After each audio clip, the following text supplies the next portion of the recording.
Seguimos con la lectura del Código Civil y habíamos quedado en el artículo 850. Si se vende o permuta alguna parte de un predio, o si es adjudicada a cualquiera de los que la poseían, pro indiviso, y en consecuencia esta parte viene a quedar separada del camino, se entenderá concedida a favor de ella una servidumbre de tránsito, sin indemnización alguna. Artículo 851. La medianería es una servidumbre legal en virtud de la cual los dueños de los dos predios vecinos que tienen paredes, fosos o cercas divisorias comunes están sujetos a las obligaciones recíprocas que van a expresarse. Artículo 852. Existe el derecho de medianería para cada uno de los dos dueños colindantes cuando consta o por alguna señal aparece que han hecho el cerramiento de acuerdo y a expensas comunes. Artículo 853. Toda pared de separación entre dos edificios se presume medianera, pero solo en la parte en que fuere común a los edificios mismos. Se presume medianero todo cerramiento entre corrales, jardines y campos cuando cada una de las superficies contiguas está cerrada por todos lados. Si una sola está cerrada de este modo, se presume que el cerramiento le pertenece exclusivamente. Artículo 854. En todos los casos, y aun cuando conste que una cerca o pared divisoria pertenece exclusivamente a uno de los predios contiguos, el dueño del otro predio tendrá el derecho de hacerla medianera en todo o parte, aun sin el consentimiento de su vecino, pagándole la mitad del valor del terreno en que está hecho el cerramiento, y la mitad del valor actual de la porción de cerramiento cuya medianería pretende. Artículo 855. Cualquiera de los dos condueños que quiera servirse de la pared medianera para edificar sobre ella o hacerla sostener el peso de una construcción nueva, debe primero solicitar el consentimiento de su vecino, y si éste lo rehúsa provocará un juicio práctico en que se dicten las medidas necesarias para que la nueva construcción no dañe al vecino. En circunstancias ordinarias se entenderá que cualquiera de los condueños de una pared medianera puede edificar sobre ella, introduciendo maderos hasta la distancia de 1 decímetro de la superficie opuesta, y que si el vecino quisiere por su parte introducir maderos en el mismo paraje o hacer una chimenea, tendrá el derecho de recortar los maderos de su vecino hasta el medio de la pared sin dislocarlos. Artículo 856. Si se trata de pozos, letrinas, caballerizas, chimeneas, hogares, fraguas, hornos u otras obras de que pueda resultar daño a los edificios o heredades vecinas, deberán observarse las reglas prescritas por las ordenanzas generales o locales, ora sea medianera o no la pared divisoria. Lo mismo se aplica a los depósitos de pólvora, de materias húmedas o infectas, y de todo lo que pueda dañar la solidez, seguridad y salubridad de los edificios. Artículo 857. Cualquiera de los condueños tiene el derecho de elevar la pared medianera en cuanto lo permitan las ordenanzas generales o locales, sujetándose a las reglas siguientes. Primera, la nueva obra será enteramente a su costa. Segunda, pagará al vecino a título de indemnización por el aumento de peso que va a cargar sobre la pared medianera, la sexta parte de lo que valga la obra nueva. Tercera, pagará la misma indemnización todas las veces que se trate de reconstruir la pared medianera. Cuarta, será obligado a elevar a su costa las chimeneas del vecino situadas en la pared medianera. Quinta, si la pared medianera no es bastante sólida para soportar el aumento de peso, la reconstruirá a su costa, indemnizando al vecino por la remoción y reposición de todo lo que por el lado de éste cargaba sobre la pared o estaba pegado a ella. Sexta, si reconstruyendo la pared medianera fuere necesario aumentar su espesor, se tomará este aumento sobre el terreno del que construya la obra nueva. Séptimo, el vecino podrá en todo tiempo adquirir la medianería de la parte nuevamente levantada, pagando la mitad del costo total de esta, y el valor de la mitad del terreno sobre que se haya extendido la pared medianera según el inciso anterior. Artículo 858. Las expensas de construcción, conservación y reparación del cerramiento serán a cargo de todos los que tengan derecho de propiedad en él, a prorrata de los respectivos derechos.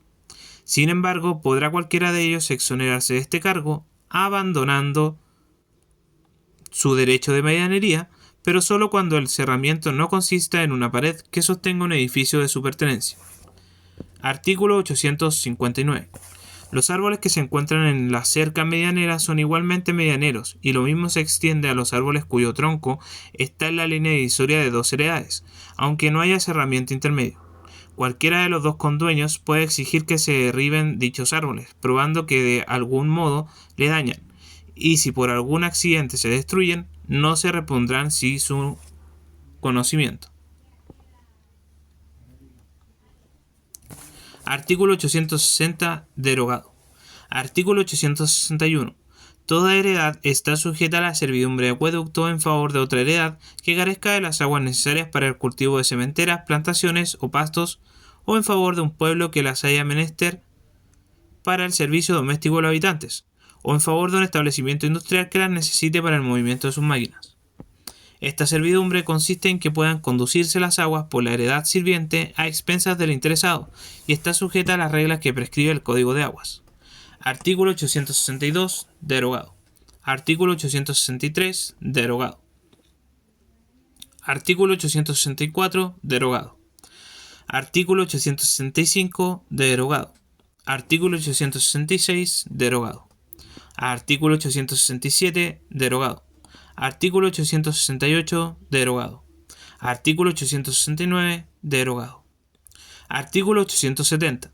Las reglas establecidas en el Código de Aguas para la servidumbre de acueductos se extienden a las que se construyan para dar salida y dirección a las aguas sobrantes, y para desecar pantanos y filtraciones naturales por medio de zanjas y canales de desagüe. Artículo 871. Derogado. Artículo 872. Derogado. Artículo 873.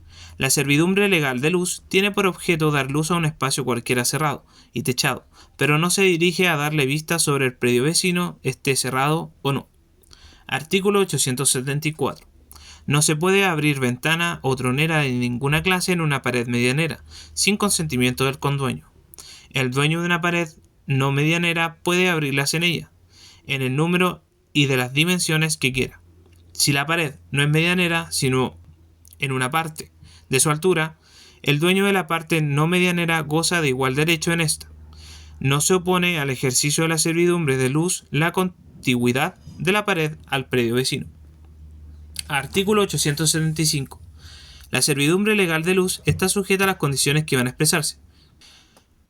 Primero, la ventana estará guarnecida de rejas de hierro y de una red de alambre, cuyas mallas tengan 3 centímetros de abertura o menos. Segundo, la parte inferior de la ventana distará del suelo de la vivienda a que dé luz 3 metros a lo menos. Artículo 876. El que goza de la servidumbre de luz no tendrá derecho para impedir que en el suelo vecino se levante una pared que le quite la luz. Artículo 877. Si la pared divisoria llega a ser medianera, cesa la servidumbre legal de luz y solo tiene cabida la voluntaria, determinada por mutuo consentimiento de ambos dueños. Artículo 878. No se pueden tener ventanas, balcones, miradores o azoteas que den vista a las habitaciones, patios o corrales de un predio vecino, cerrado o no, a menos que intervenga una distancia de 3 metros.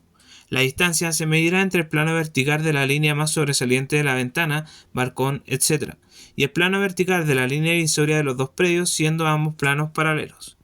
No siendo paralelos los dos planos, se aplicará la misma medida a la menor distancia entre ellos. Artículo 879. No hay servidumbre legal de aguas lluvias. Los techos de todo edificio deben verter sus aguas lluvias sobre el predio a que pertenecen o sobre la calle o camino público o vecinal, y no sobre otro predio, sino con voluntad de su dueño. Tercero, de las servidumbres voluntarias. Artículo 880. Cada cual podrá sujetar su predio a las servidumbres que quiera y adquirirlas sobre los predios vecinos con la voluntad de sus dueños, con tal que no se dañe con ellas al orden público ni se contravenga a las leyes. Las servidumbres de esta especie pueden también adquirirse por sentencia de juez en los casos previstos por las leyes. Artículo 881. Si el dueño de un predio establece un servicio continuo y aparente a favor de otro predio que también le pertenece y enajena después uno de ellos, o pasan a ser diversos dueños por partición, subsistirá el mismo servicio con el carácter de servidumbre entre los dos predios, a menos que el título constitutivo de la enajenación o de la partición que se haya establecido expresamente otra cosa. Artículo 882. Las servidumbres discontinuas de todas clases y las servidumbres continuas inaparentes solo pueden adquirirse por medio de un título, ni aun el goce inmemorial bastará para construirlas. Las servidumbres continuas y aparentes pueden adquirirse por título o por prescripción de 5 años. Artículo 883. El título constitutivo de servidumbre puede suplirse por el reconocimiento expreso del dueño del predio sirviente. La destinación anterior, según el artículo 881, puede también servir de título. Artículo 884. El título o la posesión de la servidumbre por el tiempo señalado en el artículo 882 determina los derechos del predio dominante y las obligaciones del predio sirviente. Cuarto. De la extinción de las servidumbres. Artículo 885. Las servidumbres se extinguen, primero, por la resolución del derecho del que las ha constituido. Segundo, por la llegada del día o de la condición si se ha establecido de uno de estos modos. Tercero, por la confusión, o sea, la reunión perfecta y irrevocable de ambos predios en manos de un mismo dueño. Así, cuando el dueño de uno de ellos compra el otro, perece la servidumbre y si por una nueva venta se separan, no revive, salvo el caso del artículo 881. Por el contrario, si la sociedad conyugal adquiere una heredad que deba servidumbre a otra heredad de uno de los cónyuges, no habrá confusión sino cuando, disuelta la sociedad, se adjudiquen ambas heredades a una misma persona. Cuarto, por la renuncia del dueño del predio dominante. Quinto, por haberse dejado de gozar durante 3 años. En las servidumbres discontinuas corre el tiempo desde que han dejado de gozarse, en las continuas desde que se haya ejecutado un acto contrario a la servidumbre. Artículo 886. Si el predio dominante pertenece a muchos pro indiviso, el goce de uno de ellos interrumpe la prescripción respecto de todos, y si contra uno de ellos no puede correr la prescripción, no puede correr contra ninguno. Artículo 887. Si cesa la servidumbre por hallarse las cosas en tal estado que no sea posible usar de ellas, revivirá desde que se deje de existir la imposibilidad, contar que esto suceda antes de haber transcurrido 3 años. Artículo 888. Se puede adquirir y perder por la prescripción un modo particular de ejercer la servidumbre, de la misma manera que podría adquirirse o perderse la servidumbre misma. Título 12. De la reivindicación. Artículo 889. La reivindicación o acción de dominio es la que tiene el dueño de una cosa singular de que no está en posesión, para que el poseedor de ella sea condenado a restituírsela. Primero, ¿qué cosas pueden reivindicarse? Artículo 890. Pueden reivindicarse las cosas corporales, raíces y muebles, exceptuándose las cosas muebles cuyo poseedor las haya comprado en una feria, tienda, almacén u otro establecimiento industrial en que se vendan cosas muebles de la misma clase. Justificada esta circunstancia, no estará el poseedor obligado a restituir la cosa, si no se le reembolsa lo que haya dado por ella o lo que haya gastado en repararla y mejorarla. Artículo 891. Los otros derechos reales pueden reivindicarse como el dominio, excepto el derecho de herencia. Este derecho produce la acción de petición de herencia de que se trata en el libro 3. Artículo 892. Se puede reivindicar una cuota determinada pro indiviso de una cosa singular. Segundo, ¿quién puede reivindicar? Artículo 893. La acción reivindicatoria o de dominio corresponde al que tiene la propiedad plena o nuda, absoluta o fiduciaria de la cosa. Artículo 894. Se concede la misma acción, aunque no se pruebe el dominio, al que ha perdido la posesión regular de la cosa, y se hallaba en el caso de poderla ganar por prescripción, pero no valdrá ni contra el verdadero dueño, ni contra el que posea con igual o mejor derecho. Tercero, ¿contra quién se puede reivindicar? Artículo 895. La acción de dominio se dirige contra el actual poseedor. Artículo 896. El mero tenedor de la cosa que se reivindica es obligado a declarar el nombre y residencia de la persona a cuyo nombre la tiene. Artículo 897. Si alguien de mala fe se da por poseedor de la cosa que se reivindica sin serlo, será condenado a la indemnización de todo perjuicio que de este engaño haya resultado al actor. Artículo 898. La acción de dominio tendrá también lugar en contra del que enajenó la cosa, para la restitución de lo que haya recibido por ella, siempre que por haberla enajenado se haya hecho imposible o difícil su persecución, y se la enajenó a sabiendas de que era ajena, para la indemnización de todo perjuicio. el reivindicador que recibe del enajenador lo que se ha dado a éste por la cosa confirma por el mismo hecho la enajenación. Artículo 899. La acción de dominio no se dirige contra un heredero sino por la parte que posea en la cosa, pero las prestaciones a que está obligado el poseedor por razón de los frutos o los deterioros que le eran imputables pasan a los herederos de éste a prorrata de sus cuotas hereditarias. Artículo 900. Contra el que poseía de mala fe y por hecho o culpa suya ha dejado de poseer, podrá intentarse la acción de dominio como si actualmente poseyese. De cualquier modo que haya dejado de poseer, y aunque el reivindicador prefiera dirigirse contra el actual poseedor, respecto del tiempo que estaba la cosa en su poder, tendrá las obligaciones y derechos que según este título correspondan a los poseedores de mala fe en razón de frutos, deterioros y expensas. Si paga el valor de la cosa y el reivindicador lo acepta, sucederá los derechos del reivindicador sobre ella. Lo mismo se aplica aún al poseedor de buena fe que durante el juicio se ha puesto en la imposibilidad de restituir la cosa por su culpa. El reivindicador, en los casos de los dos incisos precedentes, no será obligado al saneamiento.